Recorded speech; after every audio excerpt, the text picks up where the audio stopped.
चंद्रबाबू नायडू ने भी यही कहा कि जितनी भाषाएं सीखना चाहते हैं आप सीखना चाहिए, अच्छी बात की, सीखना हम अभिनंदन करते हैं। जी। मैंने 2024 के बाद चुनावों के बाद और आपसे जितने अधिक भाषा सीखेंगे उतने अधिक रोजगार के अवसर भी खुलेंगे। जी, हैदराबाद के लिए उन्होंने वही किया था अपने पिछले टर्म हाँ में, हाँ, अच्छी चंद्रबाबू बात ने। है। और अब इसीलिए हैदराबाद आज एक हब बना है। 2024 के चुनावों के बाद मैंने आपसे कोई इंटरव्यू नहीं किया, इसलिए उसके बारे में भी एक दो सवाल। 2024 में क्या गलत हुआ, और 10 महीने के बाद मिल्कीपुर में आप इलेक्शन जीत जाते हैं, तो क्या बदलाव आया उसमें? देखिए, 2024 के बारे में आपने शुरुआत में ही बता दी थी ना हाँ, कि संविधान का कांग्रेस और विपक्षी दलों ने जो दुष्प्रचार किया था, और ये दुष्प्रचार ही नहीं किया था, विदेशी पैसे भी इसमें इन्वॉल्व थे। जॉर्ज सोरोस ने तो बहुत पहले इसकी घोषणा कर दी थी। पर इसकी कोई पुष्टि तो हुई नहीं। पुष्टि हुई है, अभी धीरे धीरे करके आगे बढ़ने दीजिए, बहुत सारे तथ्य सामने आएंगे। व्यापक पैमाने पे दुष्प्रचार का माध्यम, एनजीओ के माध्यम से इन्होंने गांव-गांव में, सोशल मीडिया प्लेटफॉर्म के माध्यम से, डिजिटल मीडिया के माध्यम से दुष्प्रचार किया कि संविधान बदल देंगे, मोदी जी आएंगे तो नया संविधान ला देंगे, तमाम प्रकार की इन्होंने जो बातें कहीं। दूसरा, सोरोस के पैसे यूपी में भी लगे थे। मैं कह रहा हूँ पूरे देश में विदेशी पैसा इन्वॉल्व था लोकसभा चुनाव के दौरान, जिसमें कांग्रेस और उसके सहयोगी दलों ने, जो भी इंडी गठबंधन से जुड़े हुए दल थे, ये लोग धड़ल्ले से उसके लिए डायरेक्ट इनडायरेक्ट उसमें लिप्त थे, और उसी के माध्यम से इन्होंने पूरे चुनाव को प्रभावित करने का प्रयास किया था। यह कृत्य देशद्रोह की श्रेणी में आता है। एक विदेशी ताकत से आप पैसा लेकर के देश के चुनाव को प्रभावित कर रहे हैं, एक। दूसरा है कि उस दौरान इन्होंने तमाम प्रकार की बात की थी, खटाखट हर एक महिला के खाते में इतना पैसा आएगा। क्या हुआ? कांग्रेस शासित राज्यों में तो कहीं भी नहीं आया। इन्होंने कर्नाटक हो या हिमाचल हो जो घोषणा की थी, आज तक किसी को पूरा भी नहीं कर पाए। पंजाब में भी कहीं नहीं कर पाए। ये तो इनका आचरण है। दूसरा, हमें कहना चाहते हैं कि भारत के संविधान का जितना सम्मान मोदी जी ने किया, नई संसद में बाबा साहब भीमराव अंबेडकर के द्वारा बनाए गए संविधान की मूल प्रति को अपने सिर में ले जा करके और वहाँ पे सम्मान के साथ स्थापित करने का कार्य हो। बाबा साहब भीमराव अंबेडकर भारत के संविधान के शिल्पी हैं। संविधान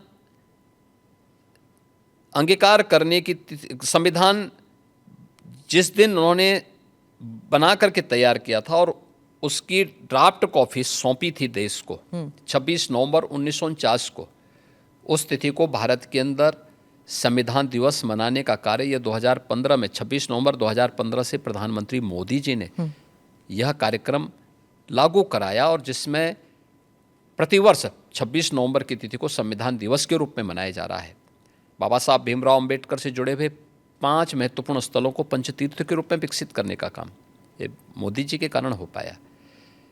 तो इन्होंने कितना दुष्प्रचार किया था उस समय, और आज जब सच्चाई सामने आई देश के लोगों ने कि नहीं, ये तो कांग्रेस का दुष्प्रचार था और विदेशी पैसे किस रूप में इन्वॉल्व हुए थे, तो आज देश की जनता फिर से अब इनको सबक सिखा रही है। हरियाणा, महाराष्ट्र और दिल्ली, अभी ये 3 चुनाव में परिणाम सामने आए, और यूपी में भी 10 उपचुनाव हुए थे। 10 में से 8 भारतीय जनता पार्टी जीती थी, और ये सभी, चाहे वो मिल्कीपुर हो, कटेहरी रही हो, कुंदरकी रही हो, ये सभी समाजवादी पार्टी की सीट्स थी, और वहाँ से बीजेपी उनको बहुत थम्बिंग मेजॉरिटी से जीती है। कुंदरकी में हमारा प्रत्याशी जीता है 1,45,000 से, कटेहरी में हम जीते हैं 38,000 से, और अभी मिल्कीपुर में हमारा प्रत्याशी जीता है 62,000 वोट से। तो ये चीज़ें दिखती हैं कि जनता जनार्दन झूठ को बहुत दिनों तक बर्दाश्त नहीं करती। पर ये भी कहा जाता है कि उम्मीदवारों का जो चयन हुआ था 2024 में, और फिर अब जो बाई इलेक्शंस हुए थे, उसमें भी फर्क आया था? देखिए, उस समय कांग्रेस और उसके सहयोगी दलों का दुष्प्रचार ज़्यादा वो था और उन लोगों ने हर एक प्लेटफॉर्म का दुरुपयोग किया था लेकिन जब कैंडिडेट लिस्ट होता है, और सभी की एक सहमति से आगे बढ़ता है। एक और बात चली थी उस वक्त कि आरएसएस ने इतना प्रचार नहीं किया 2024 में, लेकिन महाराष्ट्र में, हरियाणा में, दिल्ली में वो ग्राउंड पर उतरे थे और उन्होंने प्रचार किया था। क्या आरएसएस के साथ कोई मतभेद था उस देखिए, वक्त? राष्ट्रीय स्वयंसेवक संघ भारत के अंदर एक अभिभावक के रूप में कार्य करने वाला एक ऐसा स्वयंसेवी संगठन है जो दुनिया के अंदर किसी देश में नहीं है और दुनिया का सबसे बड़ा स्वयंसेवी संगठन है।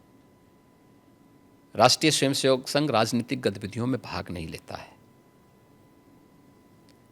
अपने केवल सामाजिक कार्यों के प्रति जन जागरण के अभियान के साथ जुड़ता है। राष्ट्रीय स्वयंसेवक संघ एक आम जनमानस को उनके मुद्दों के साथ, उनकी मातृभूमि के साथ जोड़ने का काम करता है। राजनीतिक गतिविधियों में राष्ट्रीय स्वयंसेवक संघ का कोई भी हस्तक्षेप नहीं होता है। राहुल गांधी हर राज्य में जाके यही कह रहे हैं कि राष्ट्रीय स्वयंसेवक संघ सभी भारतीयों को एक जैकेट में, एक विचार, एक सोच, एक एजुकेशन, एक किस्म से to go forward in life, एक ही रूल है, एक ही एग्जाम्पल है। और भारत में ये नहीं चलेगा। भारत में डाइवर्सिटी बहुत है। क्या एक भारत और श्रेष्ठ भारत नहीं बनना चाहिए? तो अलग अलग तरीके होते हैं, अलग अलग रास्ते होते हैं। कौन से रास्ते होते हैं उनसे पूछना चाहिए ना। तो क्या कर रहे थे 6 दशक तक? पूछे ना अपने नाना से भी और अपने दादी से भी, अपने पिताश्री से भी। क्यों नहीं पूछा इन्होंने? क्यों नहीं उन्होंने उस समय किया जो काम पिछले 10.5 वर्ष के अंदर मोदी जी ने करके दिखाया है, जिसमें पूरे भारत की स्वीकृति है, पूरा भारत का व्यापक जन समर्थन मोदी जी को प्राप्त हो रहा है। ये काम क्यों नहीं कांग्रेस ने कर लिया? अयोध्या के विवाद को तो हमेशा भी विवादी बने रहने देना चाहते थे। काशी की संकरी गलियों में गांधी जी के नाम पे जिंदगी भर राजनीति कर रहे हैं, लेकिन 1916 में काशी की संकरी गलियों को लेकर के गांधी जी ने टिप्पणी की थी काशी में, और बहुत कड़ी टिप्पणी की थी। क्यों नहीं उन्होंने राष्ट्रपिता महात्मा गांधी के उस सपने को साकार किया? वो मोदी जी ने ही साकार किया है। क्यों नहीं 3 तलाक की कुप्रथा को कांग्रेस ने समाप्त किया? क्यों नहीं कुंभ के आयोजन को इतनी भव्यता के साथ और दिव्यता के साथ कांग्रेस ने आगे बढ़ाया? क्यों नहीं देश के अंदर इंफ्रास्ट्रक्चर के वर्ल्ड क्लास मॉडल को कांग्रेस देने में क्यों विफल रही है?